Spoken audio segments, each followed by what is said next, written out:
The sale is an ongoing process. The bidding has begun.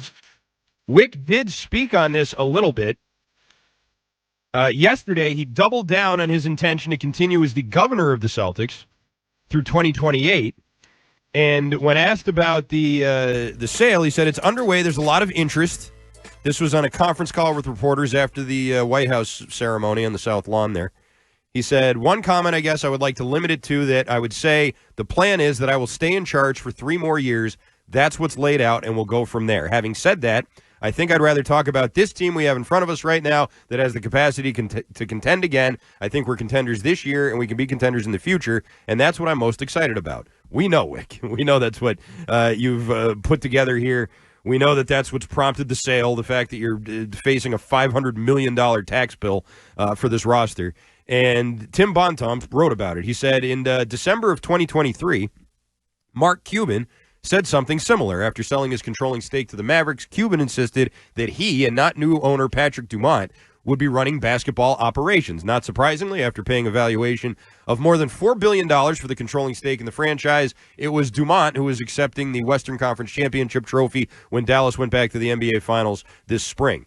The Dallas situation is instructive to consider what could happen with the Celtics over the next several months and beyond. Teams around the league are closely monitoring the Boston situation, and for obvious reasons. The Celtics are favorites to repeat as champions and are set to make history by exceeding $500 million in combined payroll and luxury taxes in the 25-26 season.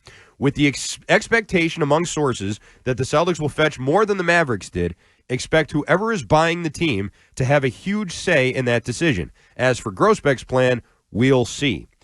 Then there's this. Bloomberg has an article out right now about the Celtics and their sale. And according to Bloomberg, when the Celtics played a preseason game in Abu Dhabi in October, remember that? Yeah. Remember that Abu Dhabi game?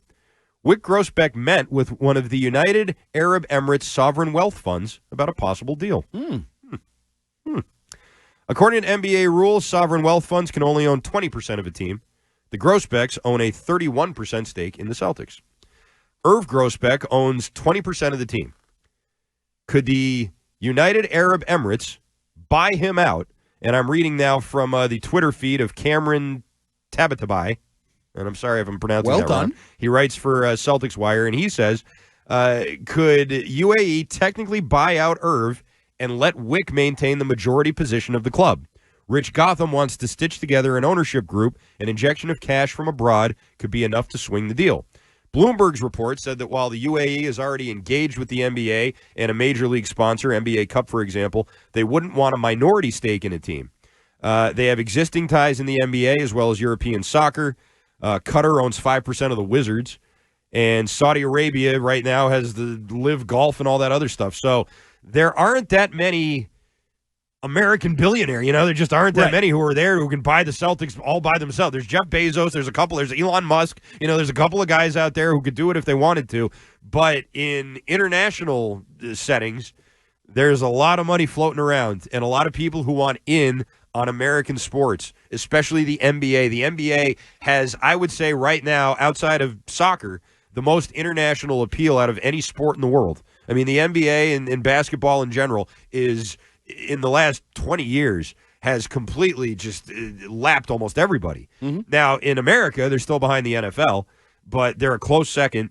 And worldwide, I mean, they blow the NFL out of the water. So I do think that there is going to be, if you had thoughts about Pagliuca and, some of these other guys, it's probably much more likely that you're going to see one of these sovereign wealth funds get involved here. And that's also the most likely path to Wick being able to control it. Because the first thing I thought of is, it's great for him to say, well, I'll be in charge for 3 years. Wait, so somebody's going to spend, I don't know, the total sale is going to be north of $6 billion.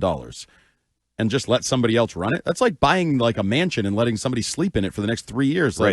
And Wick might be able to write that into the deal.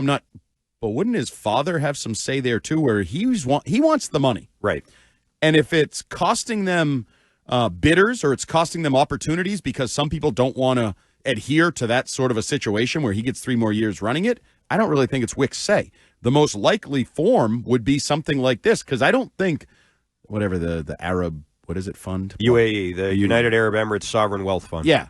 I don't know. I'd imagine there's a few dollars in there. Like, yeah. I don't think they want to sit on the lottery special as the governor in front of the camera, right? Like, I don't think they're in it for the money. They're in it for other ulterior motives, if you want to believe some of the sports washing ideas and different things that go on.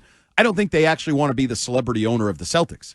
But if a celebrity owner wants it, he's going to say, Wick, you're out. You sold. If you want to be the celebrity owner, then you buy the team. And you can sit courtside, and you can sit at the governor's board director meeting thing and all those things. So, this has been the trend, too. The NFL just voted for this, too, to allow, I forgot the percentage in the NFL, I believe, is lower, that they're going to allow from these international wealth funds or whatever to buy into teams. But you're right.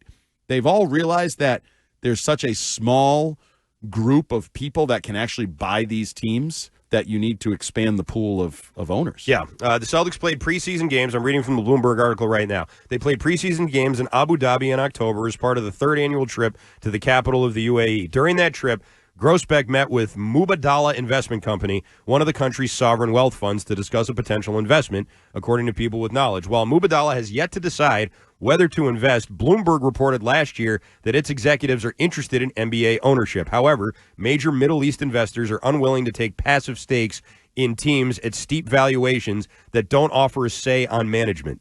According to people familiar with the matter, sovereign wealth funds can own as much as 20% of an NBA franchise. Pro team owners are increasingly turning to Gulf sovereign wealth funds, with valuations soaring. They're some of the only investors with deep enough pockets to buy these stakes. The Celtics, currently valued at $5.1 billion by Sportico, might need them more than most because it could be a tough sell. With the on-court success, they're still expected to lose money with the high payroll, and the franchise also doesn't own their arena, which is an increasingly important revenue stream for these investors. So, Mubadala and the Celtics both declined to comment on this. The team did visit the White House on Thursday. Joe Biden celebrated with them. Grossbeck said afterwards, there's a lot of interest in the team. It sounds like it. Yeah, but it's complicated interest. It's complicated interest. So if I heard you right there, these funds do want to have managing control of a team. Yep. But they can only control 20%. Right. So therefore, every other owner can only be 19% or less. Yeah. Is that how I read that? I guess, yeah. Am I running the numbers in my head properly? I think that's right, yeah. So you need 20% of $6 billion, 1/5 of, so a little, they're going to own $1.2 billion worth, and then they're going to need like 5 other owners that are worth $1 billion each? Yeah. That's a lot of billionaires that you're collecting. It really is. Or a lot of less sovereign than wealth billionaires. funds. Or, yeah, right. You know what I mean? Like, but even the sovereign wealth funds, I think they're all going to want their 20%. Yep. So there can only really be one sovereign wealth fund, and then a bunch below the 20% threshold, so they can be the man. Sounds complicated. Yeah. I'm not sure this is going to go all that quickly. Seems like a lot of lawyers will be involved and stuff, too. And I doubt they're going to be like, yeah, Wick, why don't you stay on and be the main guy in front? You know, like Dallas kicked Mark Cuban to the curb. They'll do the same thing with Wick, I'd imagine. But we'll see. We'll see. Maybe how it'll this drag all on goes. long enough. He can get one more banner, get 19, one more ring ceremony, and then they'll kick him out. One more parade. Yeah. One more duck boat. More cigars. A couple more trips stuff. to the Greg Hill show. Yeah, but if you got 19, you need 20. You do need 20. Can't stop at 19. Now we're getting greedy? That's ridiculous. Yeah, I agree with Steph.